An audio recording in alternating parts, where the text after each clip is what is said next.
Hello நண்பா, welcome to my channel. இந்த video நம்ம வியூவர்ஸை மோட்டிவேட் பண்ணுறதுக்காக மட்டுமே. ஒரு துறையில் சாதிக்கணும்னு முடிவு பண்ணிட்டா அந்த துறையை பற்றி அலசி ஆராயணும், அதை பற்றி நிறைய படிச்சிருக்கணும்னு தேவையில்லை. ஒரு ஃபீல்டில் சாதிக்கணும்னு முடிவு பண்ணிட்டா அதில் தீராத வெறி இருந்தால், அதில் சாதிச்சிருவேன் நம்பிக்கை இருந்தால் கண்டிப்பாக அந்த உலகம் நம்ம திரும்பி பார்க்கணும்னு சாட்சி காட்டிய ஒரு நபரை பற்றி தான் இந்த வீடியோவில் நம்ம பார்க்க போகிறோம்.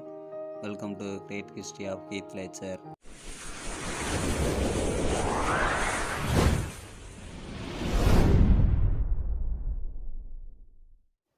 தி டார்க் நைட் மூவியில் ஜோக்கர் ரோல் பண்ணியிருப்பார்ல, அவர் தான் ஹீத் லெட்ஜர். ஹீத் லெட்ஜருக்கு சின்ன வயசில் இருந்தே பல கனவுகள் தனது மனசில் ஓடிக்கொண்டே இருந்திருக்கு. தான் ஒரு மிகப்பெரிய நடிகன் ஆகணும், தன்னுடைய நடிப்பு அந்த உலகமே வியந்து பார்க்கணும், என்னுடைய ரோலை நான் மட்டும்தான் பண்ண முடியணும், நான் ஒரு ஐகானிக் சிம்பிளாக மாறணும், உலகமே வியக்கும் மிகப்பெரிய விருதான ஆஸ்கர் விருதை வாங்கணும் என பல கனவுகளை சுமந்துக்கிட்டு தான் ஓட ஆரம்பிச்சிருக்காராம். அவர் கண்ட கனவு எல்லாம் நிறைவேற ஆரம்பிச்சிருக்கு. அது எப்போ தெரியுமா? அவர் உயிரோடு இருக்கும்போது கிடையாது, அவர் இறந்ததுக்கு பிறகு தானா. கிட்டத்தட்ட 32 விருதுகளை வாங்கியிருக்காரு. அதில் ஒன்று ஆஸ்கர் விருது என்பது குறிப்பிடத்தக்க விஷயம். அந்த எல்லா அவார்டுகளும் அவர் பண்ண ஒரே ஒரு ரோலுக்கு கிடைச்ச பரிசு. அது வேறு எதுவும் கிடையாது, தி ஜோக்கர் அப்படின்ற ரோல் தான். அதில் ஆச்சரியப்பட வேண்டிய விஷயம் என்னென்னு தெரியுமா? ஆஸ்கர் ஹிஸ்ட்ரியில் இது வரைக்கும் காமிக் ஃபிலிம் நடித்த ஒரு நடிகருக்கு ஆஸ்கர் விருது கொடுத்ததே கிடையாது. அதுவும் வில்லன் ரோல் பண்ண ஒரு நடிகருக்கு கொடுத்ததே கிடையாது. ஆனால் முதலாக எல்லா ரோலையும் பிரேக் பண்ணி ஒரு புது சாதனை படைத்த ஒரு நபர் தான் ஹீத் லெட்ஜர்.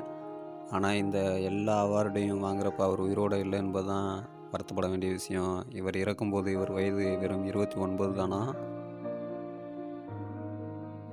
ஹீத் லெட்ஜருக்கு பிறந்ததுலேருந்தே நடிப்பில் ஆர்வம்னு சொல்லிட முடியாது. சின்ன வயசில் ஹீத் லெட்ஜர் படிப்பில் இன்ட்ரெஸ்டாக தான் இருந்திருக்காரு. ஆனால் தன்னோட குடும்ப சூழ்நிலையால், அதாவது அவருடைய 10வது வயதில் அவங்க அம்மாவும் அப்பாவும் வீட்டில் சண்டை போட்டு டைவர்ஸ் வாங்கி பிரிஞ்சு போயிடறாங்க. சின்ன வயசுலேயே அவங்க அம்மா அப்பாவை பிரிஞ்சு வாழ ஆரம்பிக்கிறாரு. அவருக்கு துணையாக இருந்தது அவருடைய மூத்த அக்கா மட்டும்தான். அவங்க ஆஸ்திரேலியாவில் சின்ன சின்ன கதாபாத்திரத்தில் நடிக்கக்கூடிய மூவி ஆக்டர். அவங்க நடிப்பை பார்த்து தான் ஹீத் லெட்ஜருக்கு நடிப்பில் சின்னதாக ஆர்வம் ஏற்படுது. அது வரைக்கும் படிப்பில் ஆர்வம் கொண்ட அவர் நடிப்பை விரும்ப ஆரம்பிக்கிறாரு. நடிப்பா என முடிவெடுக்க வேண்டிய காலகட்டத்தில் நடிப்பு தான் கண்மூடித்தனமாக வெளியே வராரு. ஆனால் நடிப்புக்குன்னு எந்தவித கோர்ஸுக்கும் போனது கிடையாது. ஆனால் நடிப்பில் சாதிப்பேன் என்ற எண்ணம் மட்டும் அவருடைய மனசில் ஒவ்வொரு நாளும் ஓடிக்கொண்டே இருந்திருக்கான். நடிக்கிறதுக்கு சான்ஸ் கிடைக்கணும்னா ஒவ்வொரு ஆடிஷனுக்கும் போய்தான் ஆகணும். அதனால் ஒவ்வொரு முறையும் ஆஸ்திரேலியாவில் எங்கெல்லாம் ஆடிஷன் நடக்குதோ அங்கெல்லாம் முதலாக போய் நிற்பாரான். என்ன தான் முதலாக போய் நின்னாலும் அவங்க சொல்கிற வார்த்தை அவரை வருத்தமுடைய செய்யுமா. அது என்னென்னா, தம்பி நீ பார்க்குறதுக்கு ரொம்ப அழகாக தான் இருக்க, ஆனால் நடிப்பை யார்கிட்டையும் கற்றுக்கல, நடிப்பே கற்றுக்கிறத ஒன்று எப்படி நடிக்க வைக்கிறது அப்படின்னு சொல்லி ரிஜெக்ட் பண்ணி அனுப்பிடுவாங்களாம். நடிப்பை பற்றின பேசிக்ஸ் எதுவுமே படிக்காமல் நடிக்க வந்த இந்த நபர் தான் பிற்காலத்தில் வில்லன் ரோலுக்கான இலக்கணமாகவே மாறியிருக்காருன்னா, இவருடைய நடிப்பும் அதற்காக இவர் போட்ட எஃபர்ட்டும் எந்த அளவுக்கு இருந்திருக்குன்னு நினச்சி பார்க்க முடியுதா?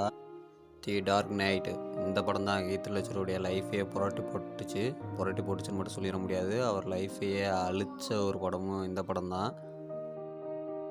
இந்த படத்தை பற்றி அடுத்த வீடியோவில் சொல்கிறேன்.